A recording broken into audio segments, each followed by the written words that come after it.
নোনা জলে জন্ম, অঙ্গ প্রত্যঙ্গ সবই নোনা, অথচ এর ডগা কাটলেই বের হচ্ছে মিষ্টি রস, আর সেই রস দিয়ে তৈরি হচ্ছে গুড়। দেশের দক্ষিণাঞ্চলের উপকূলীয় এলাকার জোয়ারভাটা প্রবাহমান পতিত জমিসহ ডোবা নালায় প্রাকৃতিকভাবে গড়ে উঠেছে অসংখ্য গোলপাতার বাগান। প্রায় 100 বছর ধরে এ গোলগাছের রস দিয়ে গুড় তৈরি করে জীবিকা নির্বাহ করছে উপকূলের কয়েকশো পরিবার।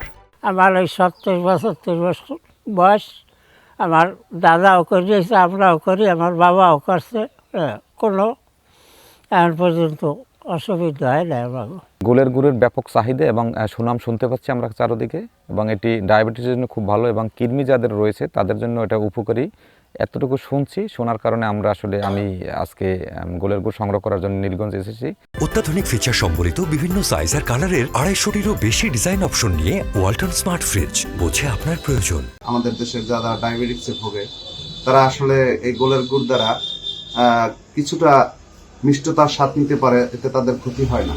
বিশেষ করে পৌষ, মাঘ ও ফাল্গুন মাসে গোল গাছ থেকে রস সংগ্রহ করেন চাষিরা। প্রতিদিন বিকেলে গাছের ডগা কেটে প্লাস্টিকের পাত্র পেতে রাখা হয়। পরদিন সকালে রস সংগ্রহ করে আগুনে জাল দিয়ে তৈরি করা হয় এই গুড়। কোনো ধরনের কেমিক্যাল ছাড়া গরম গুড় একটি পাত্রে রেখে ঘুটে তৈরি করা হয় উন্নত মানের গোলের গুড়।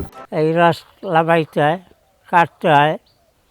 আগে তো 2 বেলা কাটছি, এখন 1 বেলা কাটলে যায়। এরপরে ওটা জাল দিতে হয়, এরপর গুড় তৈরি করতে হয়, এরপর ওটা ঘোড়া লাগে। ঘুরটিয়া সেইবার বাড়া ভরতে হয়, বাড়া বজিয়া সেইয়ার পর আবার দুপুরে আবার ফিরিয়া ডাবল রস লামাইতে হয়, লামাইয়া সেইটার আবার নিয়ে আবার জাল দিতে হয়, জাল দিয়ে আবার সেইটারে থুইয়া ফিরিয়া আবার এই গাছ কাটতে হয়, গাছ কাটতে সেইয়ার পর লাকড়ি লুকড়ি জোগাড় করিয়া। এটা মিডিয়াটার খুব চাহিদা। সকালবেলা ভোর 6টার সময় আসছি, আইসা রস নামাইছি, রস নামাইয়া নিয়ে আইসা তাপালে দিয়ে 3 থেকে 4 ঘন্টা জাল দেওয়ার পরে গুড় হয়েছে। আর এ গুড় প্রতি কেজি বাজারে বিক্রি হচ্ছে 200 থেকে 250 টাকা দরে। তবে কৃষি বিভাগের পরামর্শ না পাওয়ায় প্রতিদিন উজাড় হচ্ছে বাগান। এছাড়া সরকারি কোনো প্রণোদনা না পাওয়ায় হতাশার কথা জানান পটুয়াখালীর কলাপাড়া উপজেলার নীলগঞ্জ ইউনিয়নের এই চাষিরা। গোলগাটা যায় মরিয়া, নুন পানির দরকার, নুন পানি দিলে আবার ফসলের ক্ষতি। এইতে নুন পানিটা দিতে চায় না জমিতে কেউ। উপকূলীয় অঞ্চলের কৃষকদের বাড়তি আয়ের জন্য কৃষি অধিদপ্তর এবং একাধিক বেসরকারি সংস্থা চাষিদের প্রশিক্ষণের পাশাপাশি উদ্বুদ্ধ ও বাজার সম্প্রসারণে কাজ করছে।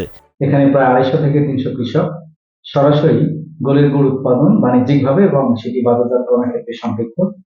আমরা কৃষি বিভাগ, উপজেলা প্রশাসনের সহায়তায় আমরা প্রতিনিধিকে পরামর্শ দিয়ে যাচ্ছি।